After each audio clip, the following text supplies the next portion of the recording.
All right. So, are you ready? We'll pick the company. It's time for the big reveal. Code Extreme, day zero. Let's go.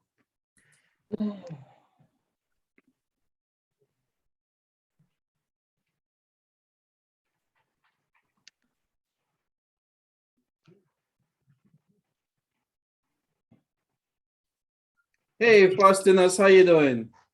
Good. How are you?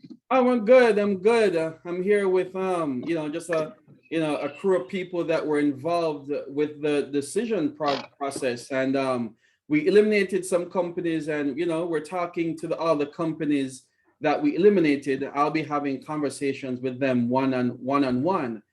So we thought, the whole team will have a conversation with you. Just to say it was tough, and your entry was a great entry, and you won. All right, you got Get out of here. selected. You gotta be You kidding won. me. I am not kidding you. Congratulations, Frosty. You That's a won. good one. Thank you. Oh, Congratulations. thank you. Congratulations. Thank So you very much. Faustinus Appreciate need it. a Yeah. part of your team. This is a Oh, part of the team. We have Quinette, we have Abiodun, we have Paula, who you know. We have of Gibson, course. Samuel, Mary, Ugo, Yeah. and Latte. And it's 25 people. So this is just a small Oh, portion of the team. okay. To be honest with you, man, I didn't think that this would have been the most popular app, but hands down, this Good. was the most popular app. Yeah, I think let me see. Your votes, not everyone was there to vote, but for all those that did vote, I think you got almost um I'd say a big chunk. I don't remember the number. I'll share the number with you. I think you're like 18 votes, so the next one was like 14, and then the one after that was 12. So the top three were close, but everything else Okay. was left in dust. So Okay. congratulations, congratulations, Oh man, thank congratulations. you, thank you, thank you very much. I really appreciate this. I really appreciate it. Not too many. I'm not the luckiest person in the world. This is like, it's funny to say it. It's like the lottery. Yeah. Oh, the only difference is you don't have to pay taxes for this one. Yeah. That's the Yeah, beauty of yeah, it. yeah. Yeah. Well, just tell the team a little bit more about just about your story. Tell us. So you're Frosting us, but we all call you go by Frosty. Yeah. And for obvious reasons, right? Yep. Yep. He looks Yep. really sweet, right? Well, that's part of the story. The That's frosty part of the part. story. Well, There's yeah. Well, tell us your story. All right. So I was born and raised in Providence. You want me to start from like the Go beginning, ahead. or Yeah. No. okay? So Go. It's your born and moment. raised in Providence, Rhode Island. I've been here for 39 years. I grew up on the in the Manton Project, so I come from very impoverished upbringing. I'm the son of uh, two librarian parents. So very strict household. Um, as a kid, you get into certain things. You try to find your way and navigate your way through life. And the first thing that kind of kept me away from, the negative influence of the neighborhood I'm from was basketball. So, and I became very good at that. And one of these games that I used to play like big recreation league out every summer. I used to be known for a lot of handles. I was very good at dribbling the ball. And I'm able to let people fall, I guess, cause them to fall. So someone shouted at this on the sideline, "Yo, he's putting ice underneath him." So they used to call me Frosty from that. So that's how I got Oh, Frosty. from So basketball. yeah, so Yeah. basketball. So growing up, that was like my thing. But I've always had this passion for like electronics, music. So I was focusing everything on basketball up to the point where I started college. I tore my Achilles, so that kind of ended my basketball, dreams. So then I started focusing more on tech. I used to build my own computers, And one day I decided to get into selling on eBay, and I got really fascinated with that. And then I was like, wow, I could just like get into e-commerce. And then from that spawned the idea of, getting into building websites. So I'm like, hey, I could sell my own products on my websites. I can learn how to build websites, and eventually I could just have my own eBay. And then that transformed into becoming a web designer. And I started to teach myself how to become web designers, preferably in WordPress. And then while this is all going on, my mother and I purchased our first rental investment property. And we had a Section 8 family there first. They left, and then we had another family that came in for 7 years. It was up and down. And then through that experience, which ended up in evicting the family, and throughout all that process of going through the eviction and all that stuff like that, I mean, it was just traumatic for my mother, especially. And I said to myself, afterwards, we found out this lady had been evicted 14 times, not, court evicted, but they have landlords has evicted them, in writing 14 times, but Wow. it doesn't show up on the background check because they only show you court evictions. So we were stunned knowing that she got evicted 14 times, and I said to myself, what if we had something in place that could avoid people from getting involved with these type of, people and whatnot. And CLEP was born. And I've been really passionate about it. I think this real necessity for an app like this. I've talked to several landlords and just kind of threw this idea out to them. And it was like, what if you could have came up with this? It would have avoided me to take this person to court and spend thousands of dollars and unpaid rent and court fees and all that stuff. So it just felt like it's the right time and the right place to come up with, to develop this application. Right. So yeah, I think that's I basically know, summed it up. I know another side of this is where one is landlord protection, but the other side is tenant protection as well. So tell me, how does this protect the tenant? And what are you protecting the tenant from? Well, we're protecting the tenant from getting involved with, getting them signed up with landlords that don't really take care of their property.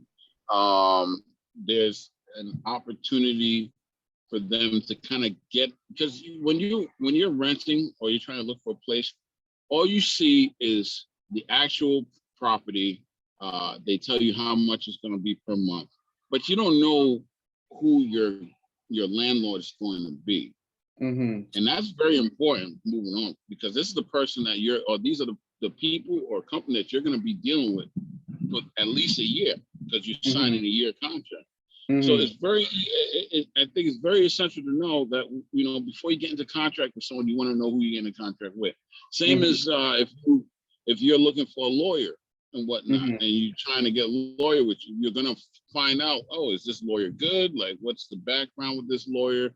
So it's just basically that, the tenants are able to get a little background on, the landlord that they're about to sign a lease for. Yeah, yeah.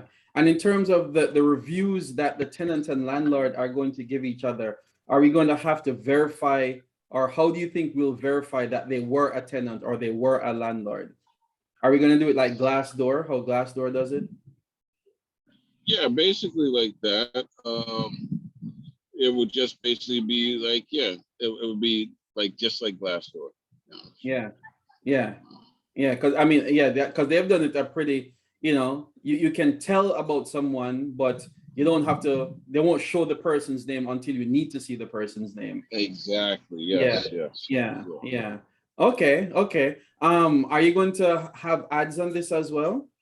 Think you'll have ads on the platform? I was gonna do like the free version, which will be ad supported. It's gonna do like put some AdSense on it. Actually, not, it's ads. Yes, AdSense. AdSense is the affiliate to Google where you can Mhm. get paid off of the advertising. AdWords is what you use to advertise. Yeah. So you start off with the free version, which will have ads on it. Mhm. We can also in the future provide like ad space Mhm. for companies that want to advertise themselves. Mhm. And then I also want to have like a Premier user, which will have all that information, additional information. Mhm. Because you can use it like, you have the TSA pass to go through the airport quickly. A tenant, because you're going to charge a landlord, but I gather a tenant could also pay for this.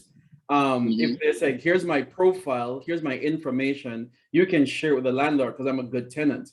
And those can, so I think what we probably have to talk about is how do bad tenants get redemption? So like you can have a bad tenant that's been bad for long, but they changed, right? So we have to figure out how do we have some redemption policies, or what can they do to get back good points or something like that, Yeah. So that will probably be like a little point system. Obviously have like a rating between 1 to 5 or whatever with their previous tenant. At the end of the day, I mean, as long as you're a person that's not going to go there and not pay rent whatsoever. I mean, obviously you're going to do a rank. It's like paying rent, the conditions that they leave at, after they leave the house, stuff like that. So I think the redemption will be, when they move forward in life, they could kind of look at this like, okay, well, I see that this is going to play a heavy part when it comes to us renting in the future. Let's make sure we don't, make sure we do whatever we got to do to make sure this is a good rating. Because guess what? The better ratings we get, the better access we have to like better properties. Because look at it this way, right? The property that we had now, we just rented it out like 2 days ago. We had 40 applicants for this property. 40. Wow. So it's a serious renters market now. So now if you think about it, all 40 of them, I'm sure there was like, I'll probably say like 30 of them were well qualified. But the one that stood out was the track record of this individual. Never got evicted. Talked to the tenant, the landlord prior, that they had this property, they stayed in this property for 15 years. And the only reason why they're leaving is because the owner of the property has to move back in their property. So they had a really good track record. So out of everyone, I'm like, yeah, let's stick with them because I'm looking at everyone else, they're moving here and here and there, and then some people had, we're coming with my boyfriend, but I wanted stability. So this app will allow people, to motivate them to have, the right criteria so that they can get better ratings. Right. Right.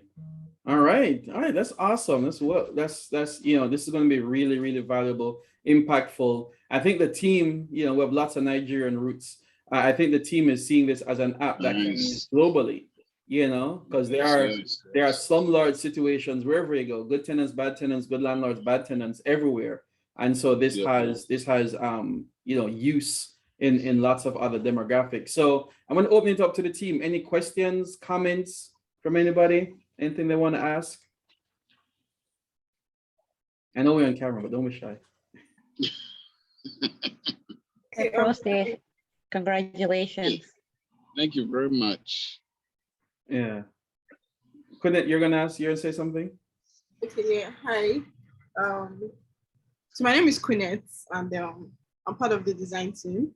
So like I have like a question I would like to ask as regards the rating thing. So how are like users going to be rated? I mean, like the landlords, they could actually get like fake people to like rate them. So is there going to be like some sort of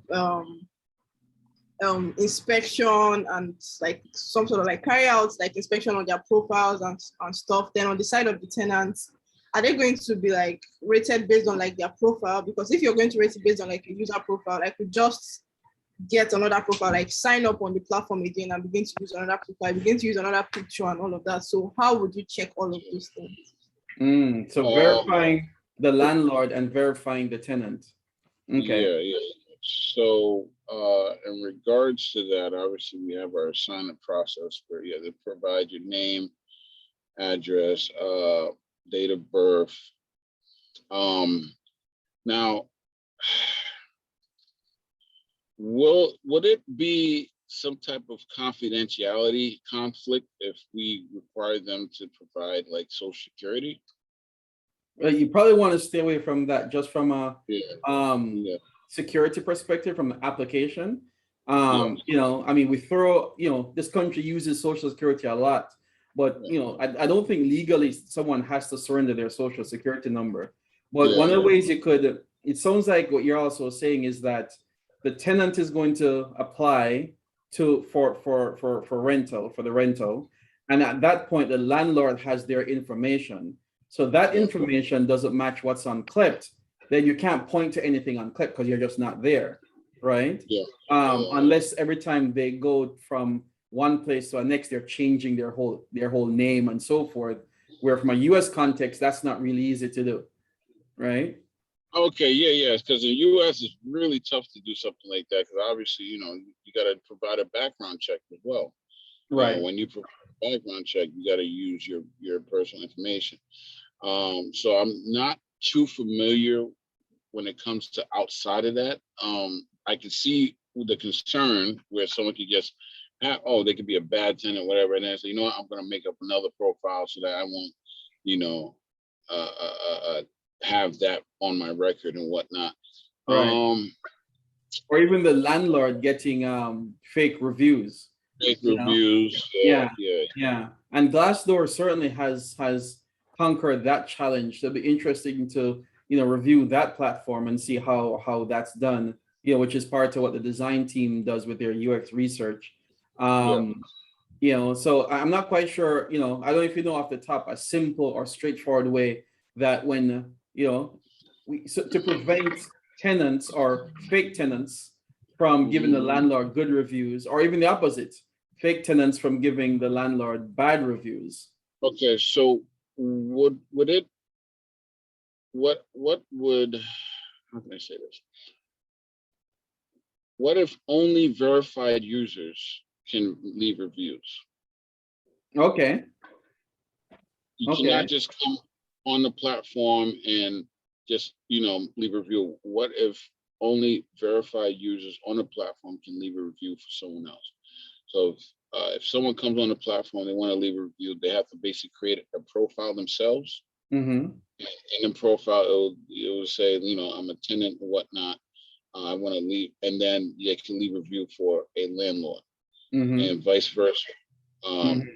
Landlord wants to leave a review of someone, they have to create a profile to leave that review, and then that has to be verified. Okay, so what would be considered verified? Would it do like the Uber verification where you have to upload your driver's license or some sort of ID? See the ID thing, doesn't that kind of go with the issue with the confidentiality? It doesn't have like some like critical personal information. Well, if you use a driver's license, you don't have social and driver's license anymore. I don't know about other countries. Driver's license, passports, right, can be used. Yeah.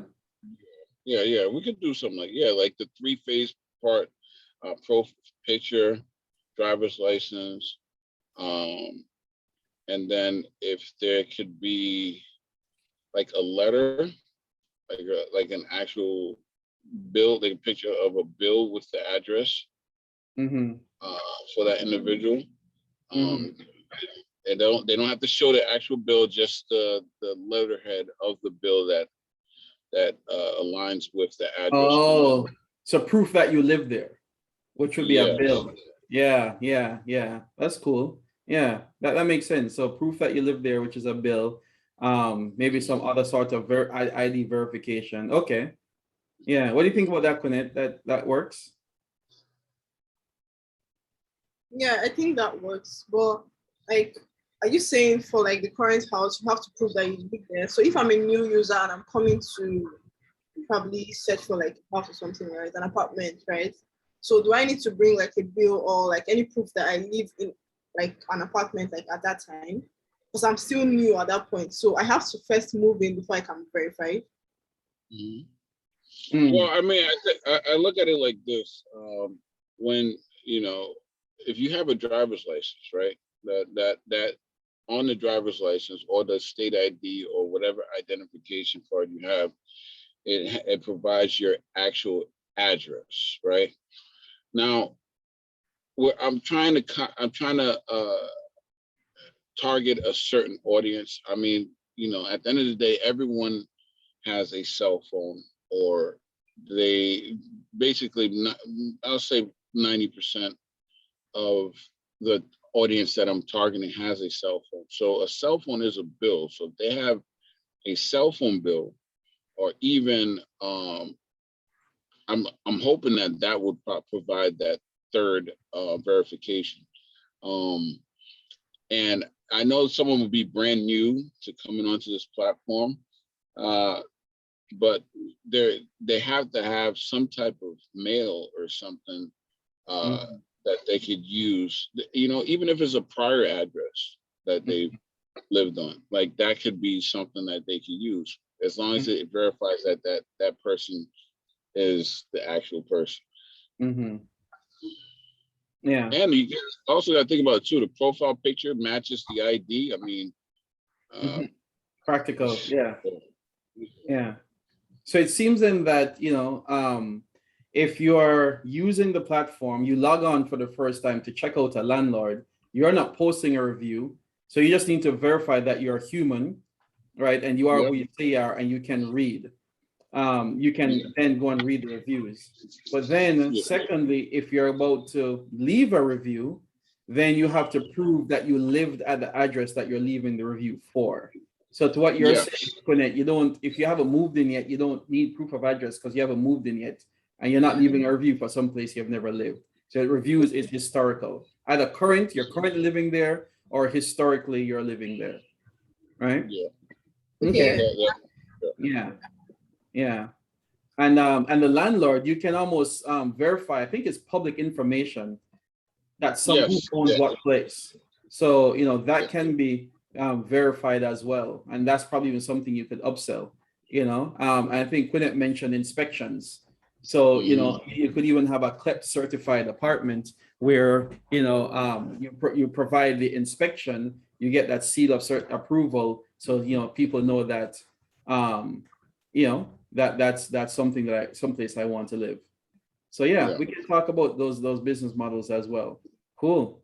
Well, good question, Quinette. Good question. So we're going to review this video again, right? For we're doing the requirements.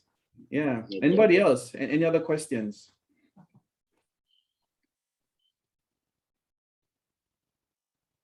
No, we're good for now.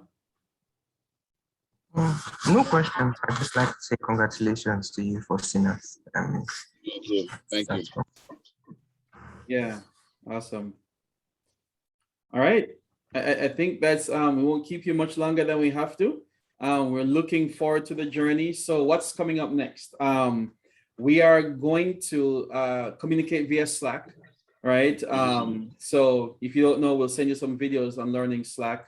That's how our team communicates. We're going to create a channel just for this project. And so you'll be able to communicate with the team real time.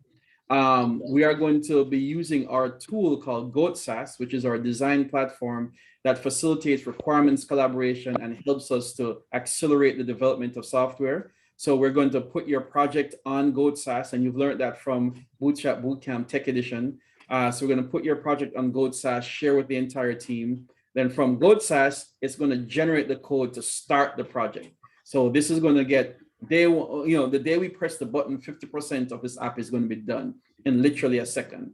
Well, more like 5 minutes. It takes a while to build. So that's going to be done. So you're going to get Slack invitation, Trello, GoatSASS invitation, Trello invitation. I want Taylor to take vacation because we're going to have lots of meetings. Monday, which is our day one. Startup week starts the 18th, but Monday the 11th, because we don't have a full week in startup week, our day one is Monday the 11th, and the Tuesday of startup week is our day 7, right? And then we have some Yeah. buffer. Be free on Friday of startup week, the 22nd.